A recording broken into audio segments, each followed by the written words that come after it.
రాజశేఖరరావు గారు నమస్తే అండి. నమస్తే అండి. మీరు ఈ మధ్యన రాజశేఖర్ రెడ్డి అని పేరు మార్చుకుంటానని అన్నారు, ఎందుకు? మీదకి వచ్చింది అది. ఏం లేదు, ఒక వీడియో చూశాను. దాంట్లో ఏం చెప్పారంటే రెడ్లందరూ కాపులే, వాళ్ళు క్యాస్ట్ సర్టిఫికేట్లో కాపు అనే ఉంటుంది అని ఒక వీడియో చూశాను. అవును, రెడ్లందరూ కాపులే. రాయలసీమలో రెడ్లందరూ కూడా కాపులేట. అయితే మరి నేను కాపునే కదా, నేను రెడ్డిని ఎందుకు పెట్టుకోకూడదని పెట్టుకున్నాను. మీరు మరి ఆ జిల్లా అటువైపు కాదు కదా, మీది కృష్ణా జిల్లా కదా. కాపు కృష్ణా జిల్లాకు ఒక కాపు. మరి అంతే, అక్కడ రాయలసీమ రెడ్లు వేరు, ఇక్కడ ఇక్కడ కృష్ణా జిల్లా రెడ్లు వేరు. నాకు అది తెలీదు.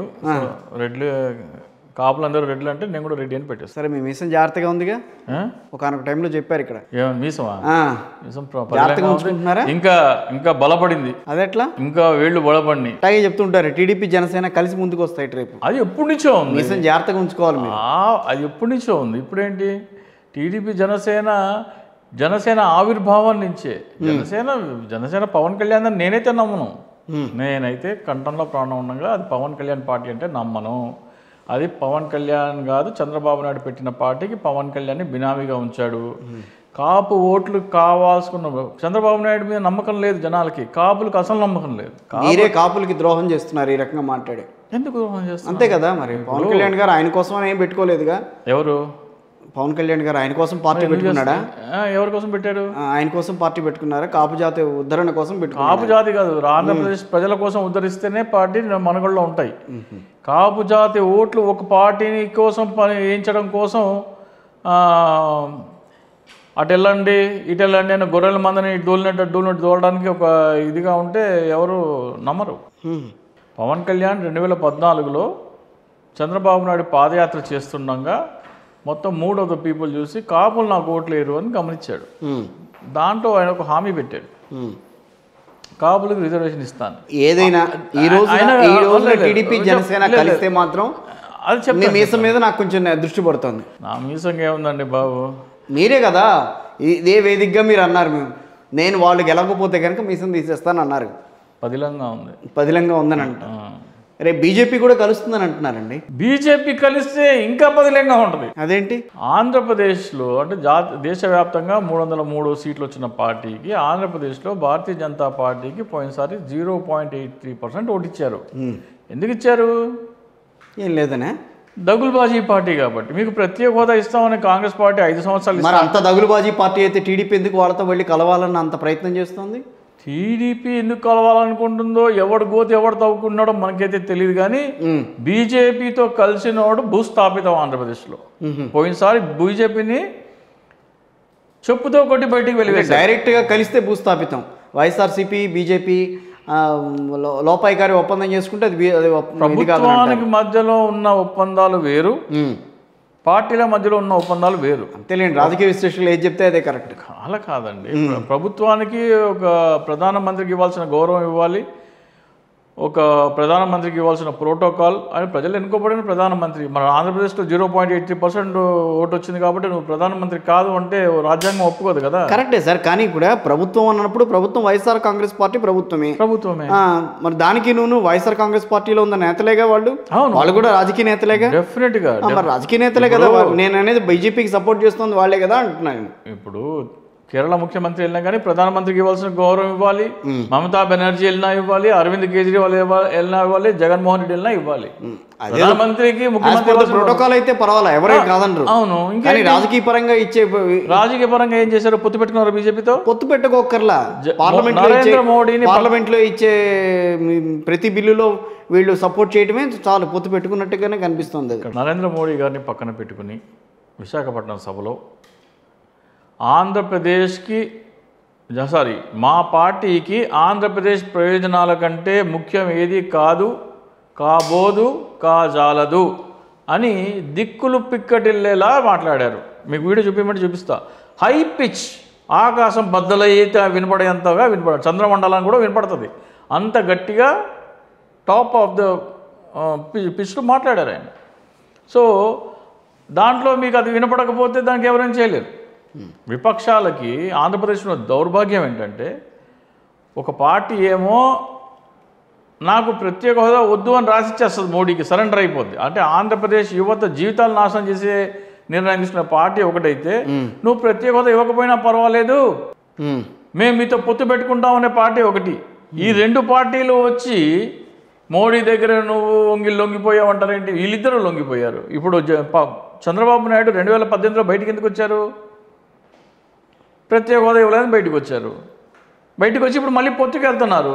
ప్రత్యేక హోదా ఇచ్చేసిందా బీజేపీ? ఎందుకు వెళ్తున్నారు పొత్తులోకి? ఇంతమంది ఎంపీలు ఇవ్వండి, నేను ప్రత్యేక హోదా సాధిస్తానని కూడా చెప్పారు వైఎస్ఆర్. డెఫినెట్లీ చొక్కా పుచ్చుకోండి. జగన్మోహన్ రెడ్డి చొక్కా పుచ్చుకోవాలి. పుచ్చుకునే అర్హత ఎవరికి ఉంది? జగన్మోహన్ రెడ్డి కంటే ఎక్కువ పోరాడినోడికి ఉంటుంది. నాకు ప్రత్యేక హోదా అక్కర్లేదు అని రాసిచ్చిన వాళ్ళకి జగన్మోహన్ రెడ్డిని చొక్కా పుచ్చుకునే అర్హత ఉండదు. ప్రత్యేక హోదా ఎవరన్నా పార్టీతో బేషరతుగా పొత్తు పెట్టుకున్న పవన్ కళ్యాణ్కి జగన్మోహన్ రెడ్డి గారిని క్వశ్చన్ చేసే అదటి లేదు. సో రాజకీయ పార్టీలకు అయితే లేదు కాదు, ప్రజలకు మాత్రం ఉంది. ప్రత్యేక హోదా సాధించలేదు వైఎస్ఆర్సీపీ. డెఫినెట్గా ప్రజలకు ఉంది. ప్రజలు నిలదీస్తాం. మేము ప్రతి టీవీ షోలో మన భారతీయ జనతా పార్టీ వాళ్ళని గట్టిగా వేసుకోవడం జరిగింది. అదే మొన్న ఏంటి భారతీయ జనతా పార్టీ వాళ్ళతో ఏదో గట్టిగా మాట్లాడుతున్నారు ఆయన. మీరు ఏం మాట్లాడుతున్నావా? అంత అవసరమా అంటే ఆయన ఏమన్నారంటే ఆంధ్రప్రదేశ్కి ప్రత్యేక హోదా అవసరం లేదు అన్నారు ఆయన. అవును, భారతీయ భారతీయ జనతా పార్టీ వాళ్ళు భారత్ మాతాకి జై అనాలి అంటారు, లేకపోతే అదో పెద్ద నేరం అంటారు. మీకు భారత మాతాకి జై అంటం ఎంతో, మాకు భారత మాతాకి జై అంటంతో పాటు తెలుగు తల్లికి జై కూడా మాకు అంతే సమానం. కరెక్టే. మాకు భారత మాత, తెలుగు తల్లి అక్క చెల్లెలు. నాకు నీకు కేవలం భారత మాత కనబడుతుంది. నువ్వు ఆంధ్రప్రదేశ్లో పుట్టి ఆంధ్రప్రదేశ్కి ప్రత్యేక హోదా వద్దంటున్నావు అంటే ఆంధ్రప్రదేశ్ రాష్ట్రానికి ద్రోహం చేస్తున్నావు నువ్వు. అదేంటి దానికి నువ్వు దీనికి లింక్ ఏంటి? ఆంధ్రప్రదేశ్కి ప్రత్యేక హోదా ఎందుకు ఇస్తున్నారు? వీళ్ళు ఇస్తామన్నా, కాంగ్రెస్ పార్టీ ఇస్తానంది. దాని గురించి మర్చిపోతున్నారు అందరూ. అది కాంగ్రెస్ పార్టీ 5 సంవత్సరాలు ఇస్తాంది. ఎందుకు ఇస్తానన్నదంటే 10 ఉమ్మడి రాజధానిగా హైదరాబాదు ఆర్టికల్ 6 ప్రకారం 5 సంవత్సరాలు ప్రత్యేక హోదా ఎందుకు ఇస్తాను అసలు అంటే, రాష్ట్ర విభజన సమయంలో ఉమ్మడి రాష్ట్రంలో ఉద్యోగ ఉపాధి వ్యాపార అవకాశాలు పరిశ్రమలన్నీ హైదరాబాద్లోనే ఉన్నాయి. ఉమ్మడి రాష్ట్ర యువతకి ఉద్యోగం కావాలంటే హైదరాబాదే రావాలి. ఆంధ్రప్రదేశ్ రాష్ట్రం విడిపోతున్న తరుణంలో ఆంధ్రప్రదేశ్లో పరిశ్రమలు లేవు కాబట్టి అక్కడ పరిశ్రమలు ఏర్పడటం కోసం పారిశ్రామికవేత్తలని ఆకర్షించడానికి వాళ్ళకి పన్ను రాయితీలు ఇస్తా అన్నారు. ఆ పన్ను రాయితీ పేరే ప్రత్యేక హోదా. కాంగ్రెస్ పార్టీ 5 సంవత్సరాలు ఇస్తుంది. అయితే కాదు 10 ఏళ్ళు కావాలని అడిగారు. ఎందుకు చెప్పారు? దానికి కారణం కూడా ఏం చెప్పారు చెప్తాను. ఒక ఫ్యాక్టరీ పెట్టాలంటే భూసేకరణ చేసి ప్రాజెక్టు నిర్మాణం చేసి దాని ఉత్పత్తి బయటికి వచ్చినప్పుడు కదా నువ్వు పన్ను రాయితీ ఇచ్చేది. ఓకే, భూసేకరణ చేసి పరిశ్రమ నిర్మాణానికే 5 సంవత్సరాలు అయిపోతుంది. ఉత్పత్తి బయటికి వచ్చేటప్పటికల్లా 5 సంవత్సరాలు పూర్తయిపోతే నువ్వు ఇచ్చే పన్ను రాయితీ ఉండదు కదా. ఎవడైనా ఎందుకు పెడతాడు? 10 సంవత్సరాలు అయితే వాడు ప్రాజెక్ట్ నిర్మాణము కోసం 5 సంవత్సరాలు పోయినా కానీ 5 సంవత్సరాలు పన్ను రాయితీ ఉందని పెడతాడు అని చెప్తే, కాబట్టి 10 సంవత్సరాలు కావాలని భారతీయ జనతా పార్టీ వాళ్ళ 2014 మేనిఫెస్టోలో 3వ పేజీ 5వ పారా పాయింట్ నెంబర్ 1గా ఏమని రాశారంటే, కాంగ్రెస్ పార్టీ ప్రకటించిన 5 సంవత్సరాల ప్రత్యేక హోదాని మేము 10 సంవత్సరాలకి పొడిగిస్తామన్నారు. అంటే కాంగ్రెస్ పార్టీ ప్రకటించడాన్ని ఒప్పుకుంటున్నారు, దాన్ని వీళ్ళు అంగీకరిస్తున్నారు కరెక్టే అని, దాన్ని పొడిగిస్తామన్నారు. ఇప్పుడేమంటున్నారు? అది ప్రత్యేక హోదా ఇవ్వాల్సిన క్లాజెస్లో ఆంధ్రప్రదేశ్ ఫిట్ కాదు అంటున్నారు. అవును. సో ఫస్ట్ ఆఫ్ ఆల్ కాదని అంటే ఏంటి అసలు? కొన్ని 6 కండిషన్స్ ఉన్నాయి. హిల్లీ ఏరియా ఉండాలి, అంతర్జాతీయ బార్డర్ ఉండాలి, ట్రైబల్స్ ఉన్న ఏరియా ఉండాలి, అక్షరాస్యత తక్కువ ఉండాలి, ఇవన్నీ ఉన్నాయి దాంట్లో. ప్రత్యేక హోదా ఏ రాష్ట్రాలకు ఇవ్వాలి అనే క్రైటీరియా. మరి అవన్నీ చదువుకోలేదా మొదట్లోని రాజకీయ పార్టీలు ఏవి కూడా? అది మనం ఎందుకు అడగాలి, ఎందుకు అనాలి? అంతేనా? ఇప్పుడు ఆంధ్రప్రదేశ్కి ప్రత్యేక హోదా ఎందుకు ఇస్తున్నారు? పరిశ్రమల ఏర్పాటు కోసం ఇస్తున్నారు. అవును. సో దాన్నే అమెండ్ చేయాలి. ఏ రాష్ట్రాలకి ప్రత్యేక హోదా అర్హత ఉందో ఆ ఆర్టికల్ని అమెండ్ చేస్తూ ఇంకొకటి చేర్చాలి. ఏ రాష్ట్రం అయితే ఆర్టికల్ 3 ద్వారా విభజించబడిందో, ఏ రాష్ట్రం అయితే రాజధాని లేకుండా విభజించబడిందో, ఏ రాష్ట్రం అయితే పరిశ్రమలు లేకుండా విభజించబడిందో, ప్రజల అసెంబ్లీ తీర్మానానికి వ్యతిరేకంగా ప్రజాభీష్టానికి వ్యతిరేకంగా తీర్మానించబడిందో, రాయితీ కింద ఆ రాష్ట్రానికి కూడా ప్రత్యేక హోదా అర్హత అని చెప్పేసి కాన్స్టిట్యూషనల్ అమెండ్మెంట్ చేస్తే ఆటోమేటిక్గా ఆంధ్రప్రదేశ్కి వస్తుంది. సాధ్యమవుతుంది. అది చిత్తశుద్ధి కావాలి. ఎవరికి? కేంద్రానికి. నా భారతీయ జనతా పార్టీ అని ఎవరైతే అంటున్నారో, నీకు భారత మాత ఎంత గొప్ప, మాకు తెలుగు తల్లి పార్టీలు ఏం చేస్తున్నాయని అడుగుతున్నానండి. రాష్ట్రంలో ఉన్న పార్టీలు ఏం చేస్తున్నాయి? అధికారం కోసం అరులు 543లో 25 మంది ఏమి చేయలేరు. తీసుకొస్తే మేము సాధిస్తామని చెప్పారు కదా. అధికార ప్రతినిధి ఏమన్నాడంటే అసెంబ్లీ తీర్మానం చేసింది ఆంధ్రప్రదేశ్ అని చెప్తున్నాడు. అందుకనే నాకు వాళ్ళ మీద కోపం వస్తుంది. మీరు రాష్ట్ర ద్రోహులు, మీరు భారతీయ జనతా పార్టీ వాళ్ళు రాష్ట్ర ద్రోహులు. ఎందుకు భారతీయ జనతా పార్టీ ఏం చేస్తుంది? ఇప్పుడు వాళ్ళు కాంగ్రెస్ పార్టీని ఒక మాట అనరు, టీడీపీని ఒక మాట అనరు, పవన్ కళ్యాణ్ ప్రతిపాదన అయిపోయిందండి. ఇప్పుడు ఇక్కడి నుంచి వెళ్లాల్సిన వ్యవహారం ముందుకెళ్లకుండా వాళ్ళని చేయండి చేయండి చేయండి అంటే కాబట్టి ఎవరు? భారతీయ జనతా పార్టీ వాళ్ళు రాష్ట్ర ద్రోహులు కాబట్టి వాళ్ళు ఏమంటున్నారు? ఈ క్రైటీరియాలో ఫిట్ కాదంటున్నారు. వాళ్ళు ఏం చెప్పాలి? ఆంధ్రప్రదేశ్ మీద ప్రేమ ఉన్నోడైతే కన్న తల్లి మీద ప్రేమ అంటే భారత మాతకి ఏ స్థాయి ఇచ్చాం మనం? ఏ గౌరవం ఇస్తున్నావు? కన్న తల్లికి ఇచ్చిన గౌరవం ఇస్తున్నాం. తెలుగు తల్లికి కూడా కన్న తల్లికి ఇచ్చిన గౌరవం ఇస్తున్నాం. ఎలక్షన్స్ అప్పుడు మాత్రమే ఈ ప్రత్యేక హోదా వినపడుతుంది. నేను ఆ మాట అంటాను. గుండెల మీద 5 సంవత్సరాలుగా మీరు చూసుకోండి. మీరు బ్యాడ్జ్ పెట్టుకుని తిరగచ్చు. మీతో పాటు తిరిగిన వాళ్ళు ఎంతమంది ఉన్నారు? ఎవరైనా సరే. నేనైతే మాట్లాడుతున్నా. కాంగ్రెస్ పార్టీ ఒప్పుకుందా ప్రత్యేక హోదా అని చెప్పి? ఈ రోజున షర్మిల గారిని తీసుకొచ్చి పెట్టుకుని ఈ రోజున ప్రత్యేక హోదా మళ్ళీ ముందుకు తీసుకొచ్చే ప్రయత్నం జరుగుతుంది. దయచేసి ముందు అసలు భారతీయ జనతా పార్టీ చేస్తున్న ద్రోహము, భారతీయ జనతా పార్టీ వాళ్ళు ప్రత్యేక హోదా వద్దంటే కన్న తల్లిని అమ్మకానికి పెట్టిన దాంతో సమానమని ఎందుకు అన్నానో అది వినండి. ఫస్ట్ భారతీయ జనతా పార్టీ వాళ్ళు ఏమనాలి? ప్రజలకి చెప్పకూడదు, ఏపీ ప్రజలకి ఇక్కడ సొల్లు చెప్పద్దు, మీ చాట భారతం ఇక్కడ చెప్పాల్సింది వెళ్ళి మీ అధినాయకని చెప్పండి. ఏ రాష్ట్రం అయితే ఆర్టికల్ 3 ప్రకారం విభజించబడిందో, ఏ రాష్ట్రం అయితే ప్రజాభిష్టానికి వ్యతిరేకంగా అసెంబ్లీ తీర్మానానికి వ్యతిరేకంగా విభజించబడిందో, ఏ రాష్ట్రానికైతే రాజధాని లేకుండా విభజించబడిందో, ఏ రాష్ట్రం అయితే పరిశ్రమలు లేకుండా విభజించబడిందో, ఏ రాష్ట్రం అయితే బలవంతంగా లోటు బడ్జెట్లోకి నెట్టివేయబడిందో ఆ రాష్ట్రానికి కూడా ప్రత్యేక హోదా అర్హత ఉందని కాన్స్టిట్యూషన్ అమెండ్మెంట్ చేయమని మీ నాయకులకు చెప్పండి. సన్నాసి దద్దమ్మలారా, ఆంధ్రప్రదేశ్ ద్రోహులారా, ఆంధ్రప్రదేశ్కి మీరు గనక ప్రత్యేక హోదా వద్దంటే ఆంధ్రప్రదేశ్ ప్రజలు మీ మెడలో చెప్పులు దండ వేసే రోజులు దగ్గర ఉన్నాయి. రెండోది, మీ ముఖ్యమంత్రి అసెంబ్లీ తీర్మానం చేసి పంపించాడన్నారు. మాకు అక్కర్లేదు, మాకు ప్రత్యేక హోదా చాలని.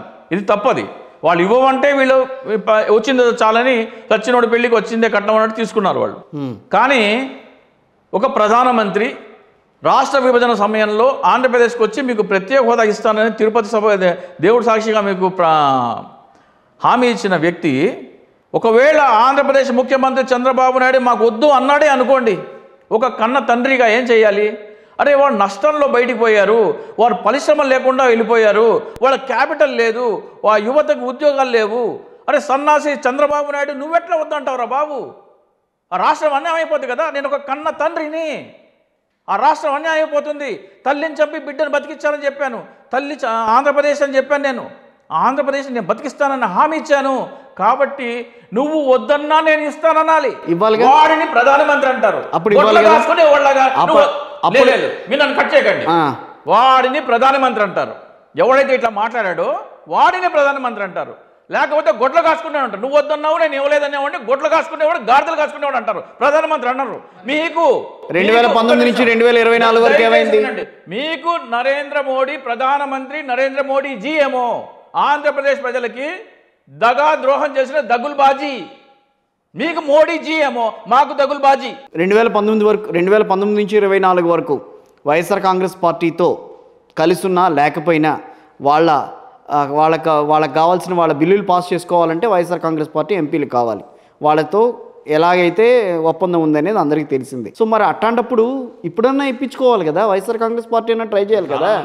నిన్న బడ్జెట్ పోయిందండి, ఓట్ ఆన్ అకౌంట్ బడ్జెట్ కూడా ఆమోదించకుండా ఉండాల్సింది అంటారు. ఓట్ ఆన్ అకౌంట్ ఆమోదం అవసరం లేదండి.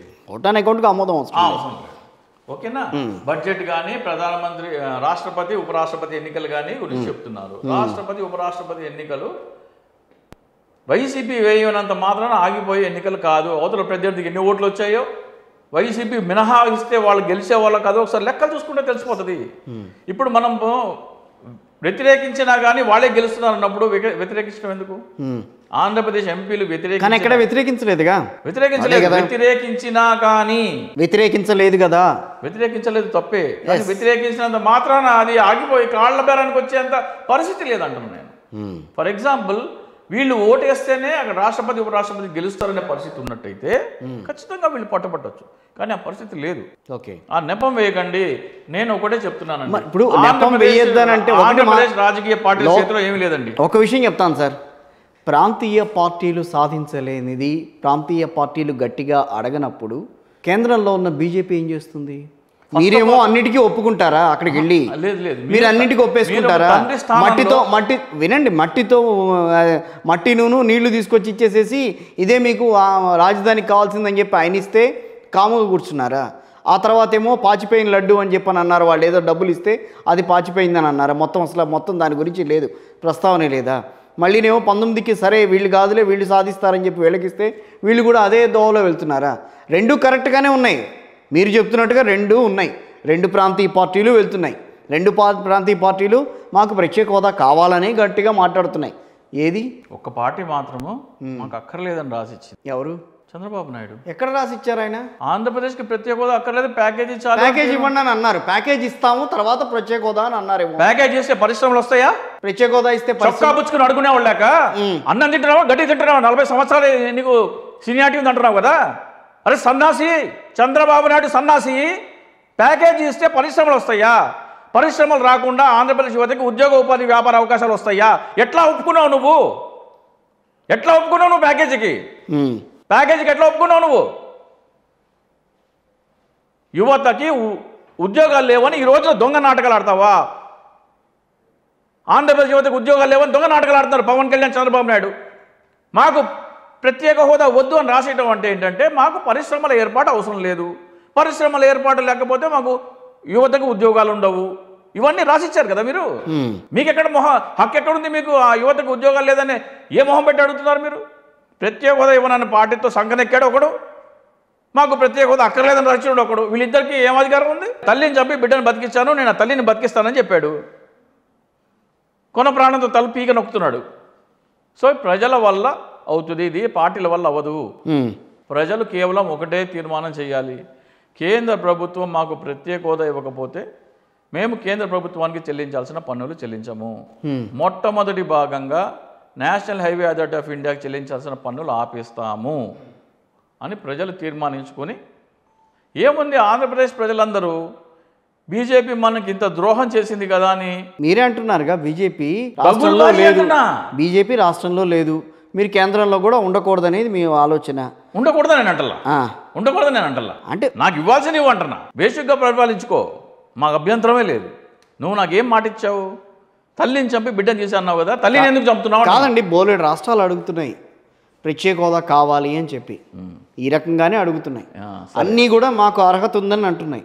మీరు ఇప్పుడు చెప్పిన 6 సూత్రాలు ఏవో చెప్పారు చూసారా, ఇవన్నీ ఉంటే కనుక మేము ఇవ్వమని అంటున్నారు. అదే రకమైన తీరు వాళ్ళకు కూడా చెప్పారు. ఆ రాష్ట్రాలు ప్రజాభిష్టానికి వ్యతిరేకంగా విభజించబడినాయా? ఆ రాష్ట్రాలు రాజధాని లేకుండా విభజించబడినాయా? ఆ రాష్ట్రాలు పరిశ్రమలు లేకుండా ఉద్యోగ ఉపాధి వ్యాపార అవకాశాలు లేకుండా విభజించబడినాయా? ఆ రాష్ట్రాలు బలవంతంగా లోటు బడ్జెట్లోకి నెట్టివేయబడినాయా? లేవు కదా. సరే, రాష్ట్రాన్ని విభజించింది ఎవరు? ఆంధ్రప్రదేశ్ రాష్ట్రాన్ని విభజించింది ఎవరు? కాంగ్రెస్ పార్టీ. ఆంధ్రప్రదేశ్ ఎంపీలు కాదు, పార్టీల సంగతి వదిలేయండి. ఏ రాష్ట్రాలైతే ఆంధ్రప్రదేశ్కి ప్రత్యేక హోదా ఇవ్వకూడదు అంటున్నారో వాళ్లే విడదీశారు. ఆ పాపం మీదేనాయనా. కాకినాడలో వాళ్ళ తీర్మానం ఏంటి? ఒక ఓటు 2 రాష్ట్రాలు. అవునా? ఆ తీర్మానం ప్రకారం వెళ్ళారు వాళ్ళు. అవును, ఆ తీర్మానం ప్రకారం అయితే ఇచ్చి సావరా బాబు, ప్రత్యేక హోదా ఇవ్వు. పరిశ్రమలు ఎట్లా తెస్తావు చెప్పు? ఈ రోజు ఇవ్వాల్సిన దానికంటే ఎక్కువ ఇచ్చామని దొంగ నాటకాలు ఆడుతున్నారు. ఆంధ్రప్రదేశ్ అధికార ప్రతినిధులు, భారతీయ జనతా పార్టీ అధికార ప్రతినిధులు వాళ్ళ మెడలో చెప్పులు దండేయాలి, లేకపోతే చెప్పు తీసుకొట్టాలి. ఇవ్వాల్సిన దానికంటే ఎక్కువ ఇస్తావు అంటే నువ్వు పరిశ్రమల స్థాపన కోసం ప్రత్యేక హోదా ఇస్తున్నావు కదా, ఎన్ని పరిశ్రమలు చెప్పు, ఎన్ని ఉద్యోగాలు వచ్చినాయి చెప్పు. రైల్వే ఎలక్ట్రిఫికేషన్ చేశాను, డబులింగ్ చేశాను, నేషనల్ హైవే విస్తరించాను, ఇవి చెప్తావు, ఈ సొల్లు చెప్తావు. ఆంధ్రప్రదేశ్లో చేస్తున్నావా? రైల్వే 3 లైన్లు 4 లైన్లు ఎందుకు వేస్తారు? వాళ్ళ లైన్ కెపాసిటీ, ట్రాఫిక్ పెరిగిపోయింది కాబట్టి వేసుకుంటున్నావు. నీ కోసం వేసుకుంటున్నావు, నా కోసం కాదు. అది కరెక్టేలేండి. నువ్వు చెన్నై నుంచి ఢిల్లీ వెళ్ళాలంటే ఆంధ్రప్రదేశ్ నుంచి వెళ్ళాలి. నీకు ట్రాఫిక్ పెరిగిపోయింది కాబట్టి నువ్వు లైన్లు వేసుకుంటున్నావు కాబట్టి అదే ఏదో ఆంధ్రప్రదేశ్ దోషిపెట్టి మాట్లాడతావేంటి? నేషనల్ హైవే కూడా 6 లైన్లు 4 లైన్లు 6 లైన్ చేస్తున్నావు. నీ ట్రాఫిక్ కంజెషన్ పెరిగిపోయింది కూడా చేస్తున్నావు. ఆంధ్రప్రదేశ్ దాని వల్ల వచ్చింది ఏంటి? రోడ్డు మీద పనులు దొరుకుతారా ఏంటి ఆంధ్రప్రదేశ్ ప్రజలు? ప్రస్తుత అధికార పక్షం ఎందుకని ప్రత్యేక హోదా మీద మాట్లాడలే ఈరోజు? ఎందుకు మాట్లాడలేదు? ఎక్కడ మాట్లాడింది? పార్లమెంట్లో ప్రతిసారి లేవనెత్తిన ప్రతి పార్లమెంట్ సెషన్లో లోక్సభలో రాజ్యసభలో 2 ఎంపీలు లేస్తారు. ఒకళ్ళు తెలుగుదేశం నుంచి, ఒకళ్ళు వైసీపీ నుంచి. సార్ మాకు చిన్నపిల్లలు ఎల్కేజీ పిల్లలు మేడం ఒంటేళ్ళకి వెళ్తానంటారు చూసారా, అలా లేచి అడుగుతారు. కూర్చోమంటది టీచరు. అదే జరుగుతుంది. అడగడం ప్రతిసారి అడుగుతున్నారు. పోరాటాలు చేయట్లేదు వీళ్ళు, పోరాటాలు చేయట్లేదు వాళ్ళేమో దొంగ నాటకాలు ఆడుతున్నారు. కాబట్టి ప్రజలే నిర్ణయించాలి. ప్రజలందరూ, ఆంధ్రప్రదేశ్ ప్రజలందరూ నేషనల్ హైవే టోల్ ట్యాక్స్ కట్టడం ఆపేస్తే బీజేపీకి నొప్పి తెలుస్తుంది. ఫాస్ట్ ట్యాగ్ బ్యాలెన్స్ జీరో చేసుకోండి ఆంధ్రప్రదేశ్ ప్రజలందరూ. అదే యాక్షన్ ప్లాన్ మీది? డెఫినెట్గా అది రాబోయే రోజుల్లో అతి త్వరలో చేస్తాం మేము. ప్రత్యేక హోదా కోసం ఒక టోల్ గేట్లోకి వెళ్ళి ఎన్నాళ్ళు చేస్తారు? ఎలక్షన్స్ అయ్యే వరకు ఇలా చేయొచ్చు అని ప్రజలకు చెప్తాం అంతే. తర్వాత ప్రజలు ఇష్టం దాన్ని తీసుకుంటారా లేదా అని. ప్రజలకు మేమేం చెప్తామంటే, మీ ఫాస్ట్ ట్యాగ్ బ్యాలెన్స్ జీరో చేసి టోల్ గేట్లో మీ బండి పెట్టి అక్కడ నిలిపేస్తే బండి తీయమంటారు. మాకు ప్రత్యేక హోదా ఇస్తే కానీ మేము టోల్ ట్యాక్స్ కట్టమని మీరు చెప్తే ఎన్ని బళ్ళు ఆపుతారు? రాజశేఖర్ రెడ్డి గారు అనకూడదు కదా, పర్లేదు అనొచ్చు. రాజశేఖర్ గారు మీరు ఇంత మాట్లాడుతున్నారు కదా, అసలు ప్రజల్లో ఆ భావన ఉందా ఈ రోజుల్లో? ఎందుకు? ఒక్క నిమిషం, ఇది ఇంకో దొంగ నాటకం. పార్టీలు ఆడే ఇంకో దొంగ నాటకం. తెలంగాణ భావన ప్రజల్లో ఉందా? కేసీఆర్ వచ్చి తీసుకొచ్చాడు. స్వాతంత్ర పోరాటం ఎవరు తీసుకొచ్చారు? భగత్ సింగ్, చంద్రశేఖర్ ఆజాద్, గాంధీ గారు. ప్రజల్లో లేదు. మొన్న అధికార ప్రతినిధి, జనసేన అధికార ప్రతినిధి చెప్తున్నారు, ఎవడో తణుకులో ఏదో సర్వే చేస్తే ప్రజల్లో లేదంట. నువ్వు నాయకుడు ఎందుకయ్యా బాబు? పవన్ కళ్యాణ్ చెప్తాడు కదా, నేను చెగువేరా, నేను భగత్ సింగ్, నేను చంద్రశేఖర్ ఆజాద్, నేను ఝాన్సీ లక్ష్మీబాయి. వాళ్ళు ఎవరు వెళ్ళి ప్రజలు అడగలా. అవును, ప్రజల్ని చైతన్యవంతం చేశారు. మీ హక్కులు ఇవి, మీరు పోరాడండి, మీకోసం మేము ప్రాణత్యాగం చేయడానికి సిద్ధంగా ఉన్నామని. పొట్టి శ్రీరాములు ఎవరు వెళ్ళి ఆంధ్రప్రదేశ్లో అడిగారా మాకు ప్రత్యేక రాష్ట్రం కావాలని? ఆయన ఏమైనా పిచ్చోడా? సో 56 రోజులు అలాంటి వాళ్ళు ఒకళ్ళు రావాలని అంటారు. మళ్ళీ దాంట్లో కోటవంతు లేదు. ప్రజలు నీ చాతగాని తనాన్ని ప్రజల మీద నెట్టబాక. నీకు చిత్తశుద్ధి లేదు. నువ్వు నాయకుడు అంటే నువ్వు ముందుండి ప్రజలని నీవు నష్టపోతున్నావు, నువ్వు నిలబడు అని ప్రజల్ని తట్టి లేపాల్సింది పోయి నువ్వు అడగట్లేదు కాబట్టి నేను చేయనంటావేంటి? ఎవరైనా సరే ఒక నాయకుడు మీరు అడగట్లేదు కాబట్టి నేను పోరాడానంటే వాడు నాయకుడు కాదు. వాడు నాయకుడు చెప్పుకోవడానికి సిగ్గుచేటు వాడు.